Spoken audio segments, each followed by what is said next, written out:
नमस्कार ज्ञानदीप चैनल उपरे आपण मानक स्वागत।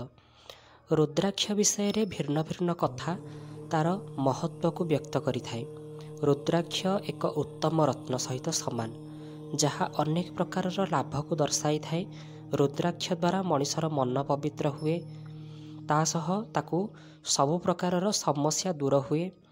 रुद्राक्ष महादेवंकर आखिर अश्रुधारू उत्पन्न होइअछि, सेथिपाई अनेक प्रकार रुद्राक्ष रही अछि।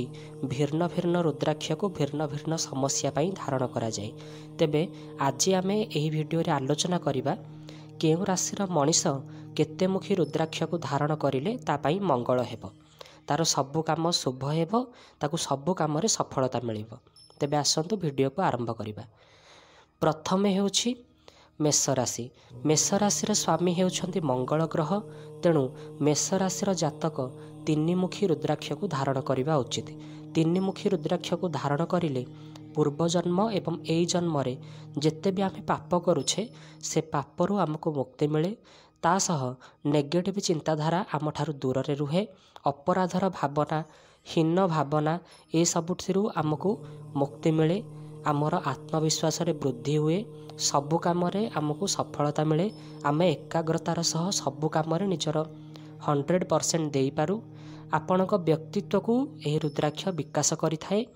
पेट संबंधी रोग, हृद संबंधी रोग, हाई बीपी ए सबु रोगरू मुक्ति पाई यह रुद्राक्ष को धारण करा जाए।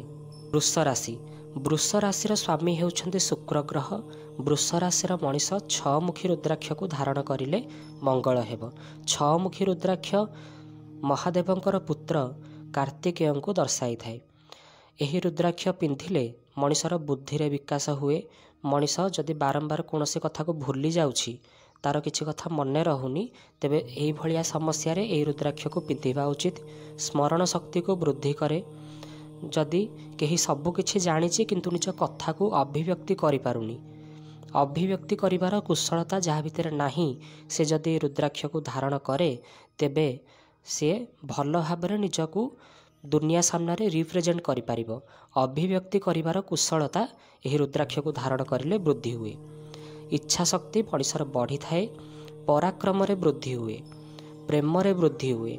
मोह एवं गला संबंधी जेते भी रोग अछि, चक्षु संबंधी जेते भी रोग अछि, से सबु रोग को एही रुद्राक्ष मुक्ति दिए। वृष राशिर व्यक्तिंक पई 6 मुखी रुद्राक्ष को धारण करिबा उचित। मिथुन राशि। मिथुन राशिर स्वामी ग्रह हेउछन्ति बुध ग्रह। एही राशिर मनीष 4 मुखी रुद्राक्ष को धारण करिबा उचित। यार 4 मुख ब्रह्मांकर 4 वेद को दर्शाई थाए। 4 मुखी रुद्राक्ष को धारण करिले मनीषर दूरदृष्टि रे वृद्धि हुए। सबु समस्या को से पूर्वरु जानी पारे। सबु समस्या सहित लढ़िवार तार मानसिक शक्ति वृद्धि हुए। मनीषर मेधावी शक्ति वृद्धि हुए। डिप्रेशन ठारू मनीष दूरेई रुहे। तार मन निजर नियंत्रण रे रुहे। तार बाणी मध्य निज नियंत्रण रे रुहे। बाणी रे मधुरता आसी थाए। तेणु मिथुन राशिर मनीष 4 मुखी रुद्राक्ष को धारण करिले शुभ। कर्कट राशिर स्वामी हेउछन्ति चंद्र महाग्रह। कर्कट राशिर मनीष 2 मुखी रुद्राक्ष को धारण करिबा उचित। पद्म पुराण कहे एही रुद्राक्ष महादेवंकर अर्धनारीश्वर रूप को दर्शाई थाए। यह अग्नि तत्वर रुद्राक्ष। यहाकू धारण करिले होम यज्ञ करिले मनीष को जेतिकी पुण्य मिले, सेई भली पुण्य मनीष को प्रतिदिन प्राप्त हुए। तासह भल पारिवारिक जीवन, माने परिवार भितरे समस्तଙ୍କ प्रति भल संपर्क रखिबा, सभिंक सह निजर संपर्क को भल रखिया पई ए रुद्राक्ष को धारण करिले उचित। वैवाहिक जीवन जदि किछि झगड़ा चली, जदि किछि असुविधा हेउछि, तेबे वैवाहिक जीवनर सफलता पाई मध्य 2 मुखी रुद्राक्ष को धारण करिबा उचित। सिंह राशिर स्वामी ग्रह हेउछति रवि महाग्रह। एही राशिर मनीष 12 मुखी रुद्राक्ष को धारण करिले शुभ। 12 मुखी रुद्राक्ष को सूर्यंक आशीर्वाद प्राप्त होइछि। एहार 12टी मुख 12ଟି ଆଦିତ୍ୟଙ୍କୁ ଦର୍ଶାଇଥାଏ।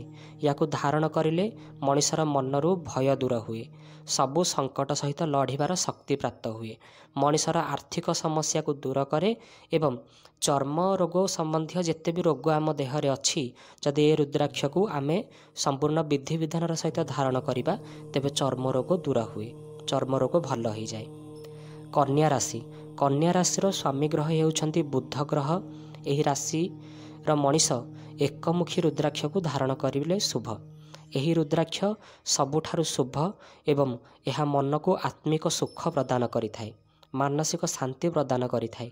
ଏହି ରୁଦ୍ରାକ୍ଷକୁ ଯଦି ବିଧିବିଧାନର ସହିତ ଆପଣ ନିଜ ଗୃହରେ ସ୍ଥାପନା କରିବେ, ପୂଜା କରିବେ, ତେବେ ଲକ୍ଷ୍ମୀ ସର୍ବଦା ସ୍ଥିର ରହିବେ ଏବଂ ୟାକୁ ଯେଉଁ ମନସ୍କାମନା ନେଇକି ଆପଣ ସ୍ଥାପନା କରିବେ ସେ କାମନା ନିଶ୍ଚୟ ପୂର୍ଣ୍ଣ ହେବ।